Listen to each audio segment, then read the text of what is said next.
Buenos días, soy José Ignacio Bonona, controller financiero de Choba, y en el día de hoy vamos a comentar brevemente el informe que fue presentado el pasado 18 de junio de Euroconstruct Verano 2020, realizado por la Fundación ITEC, Instituto Técnico de la Construcción, y que fue presentado por los señores Lluís Comedó, Francisco Diéguez y Josep Ramón Fontana, autor y director del informe. El informe nos parece muy interesante, puesto que trata de realizar una previsión en el comportamiento y recuperación del mercado de la construcción en los próximos 2 años, 2021-2022, tras esta terrible pandemia y sus consecuencias económicas. En un principio, dado que nuestro sector puede ser clave en la recuperación de la economía global, se esperan importantes ayudas, tanto a nivel nacional como a nivel europeo. Veremos cómo de importantes serán estas ayudas desde las administraciones públicas y dependiendo de cómo sean, esta recuperación será más rápida o más lenta. El informe realiza una previsión del comportamiento del sector de la construcción comparado con el comportamiento de la economía general, tanto a nivel europeo como a nivel nacional, pero nosotros nos vamos a centrar en el mercado nacional. Como vemos en el gráfico, el comportamiento previsto de la recuperación va a ser en V, aunque la recuperación no será total. De hecho, en el año 2022 no llegaremos a alcanzar los niveles que habíamos alcanzado en 2019. Nos quedaremos aproximadamente a un 14% por debajo del nivel alcanzado en 2019. Y todo esto se prevé que ocurra si no contamos con esas ayudas excepcionales de las que hablábamos al principio. En primer lugar, se analiza cuál va a ser la factura de la crisis y cuál va a ser y cómo se va a repartir en función de los distintos subsectores. Es decir, qué importe va a dejar de producirse o venderse en España respecto de las previsiones iniciales que se hicieron previas al COVID-19. Como vemos, el área que se dibuja representa una cifra nada despreciable, 57.000 millones de euros, que es la factura que al final va a tener que pagar este parón de la economía. Y como vemos, las previsiones se hacen repartiendo esta factura por los distintos subsectores. Si comenzamos por el primero de ellos, que es la vivienda, vemos que va a sufrir un impacto muy importante dentro del global de la economía de la construcción. Y esto es debido a que su participación en la cuota de mercado es muy importante. Como vemos aquí, el 33%. Esto va a suponer que la parte de la factura que va a tener que pagar el subsector de la vivienda es un 31%. En un principio, la parte positiva que tiene este subsector es que todo lo que se está construyendo ya está vendido. De hecho, seguramente estaría vendido incluso antes de comenzar a construir. Pero la parte negativa es que las nuevas construcciones no está nada definido qué es lo que va a ocurrir con ello. Está muy indeterminado.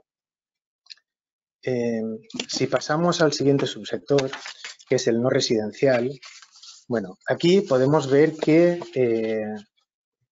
tras la crisis del 2008, esto prácticamente no arrancó hasta el 2019, hasta el año pasado.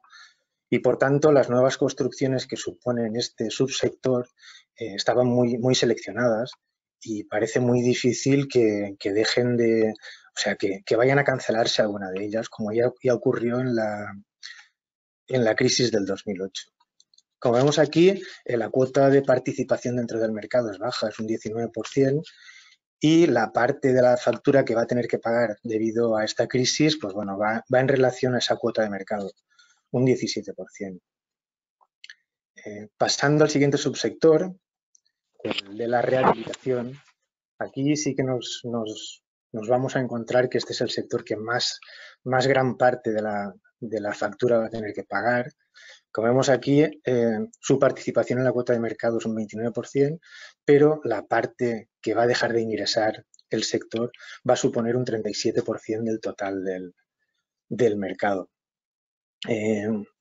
Esto va a ser así debido a que, bueno, el desempleo que suponemos se va a dar en el país va a afectar directamente, puesto que las familias que sufran este inconveniente, evidentemente, no van a continuar con sus planes de rehabilitación y reforma de sus hogares. Por otra parte, las rehabilitaciones en otros sectores como centros comerciales, restaurantes, etcétera, primeramente van a esperar a que sus ingresos mejoren, pero después, sobre todo, van a esperar a que se legisle correctamente y claramente sobre aquellas modificaciones que tienen que darse para entrar dentro de la llamada nueva normalidad.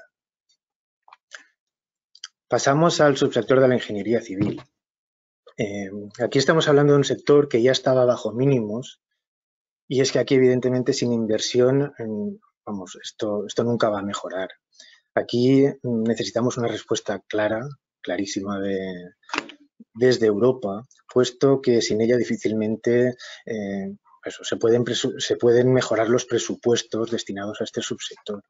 Como vemos aquí, la cuota de participación en el mercado es de un 19% y la parte de la factura que vamos a tener que soportar de la factura total de la crisis va a ser un 15%. Bueno, como conclusión, podemos decir que los datos del 2020 han sido y serán evidentemente malísimos, todo debido al paro que hemos sufrido debido al estado de alarma. Pero, bueno, debemos ser, por lo menos así lo es el informe, algo optimistas, puesto que parece que los años 2021 y 2022 van a ser relativamente buenos, vamos a conseguir recuperar gran parte de lo perdido, pero la conclusión definitiva es que se necesita sí o sí ayuda de la administración pública, sobre todo lo que pueda venir desde Europa. Bueno, en definitiva, confiemos que la realidad pueda mejorar estas previsiones y si no que al menos se puedan cumplir las previsiones. Muchas gracias y un saludo.